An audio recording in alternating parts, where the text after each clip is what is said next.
భర్త, భార్య గతాన్ని ఎప్పుడూ కూడా తవ్వుకోకూడదు. ఈరోజు చాలా కుటుంబాల్లో గొడవలు జరగడానికి కారణం ఏంటి చెప్పమంటారమ్మా? గతాన్ని తవ్వుకుంటాడు. అప్పుడు నువ్వు అలాగట కదా! మరి కోపం రాదా? నువ్వు అలా చేసావంట కదా! మీ అమ్మ చెప్పింది. నువ్వు అలా చేసావట కదా! మీ నాన్న చెప్పాడు.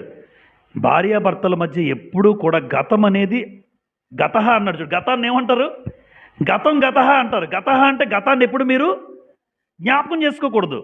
గతంలో మీ పరిస్థితి ఏంటో ఎప్పుడు ప్రస్తుతంలో మీరు జ్ఞాపకం చేసుకోకూడదు. గతాన్ని తవ్వుకుంటే ఇద్దరి మధ్య కోపం వస్తుంది. నీ గతంలో నీ జీవితం ఏంటో అది కదా, నీ జీవితం ఇది కదా అని ఎప్పుడు ఎవరినమ్మా భార్యను కించపరచకూడదు. అదే సమయంలో భర్తను కూడా నువ్వు కించపరచకూడదు. గుర్తుపెట్టుకోండి. గతాన్ని ఎవరైతే తవ్వుకుంటారో వాళ్ళ జీవితాలు పాడైపోతాయి. ఆ కుటుంబాలు కట్టబడవు.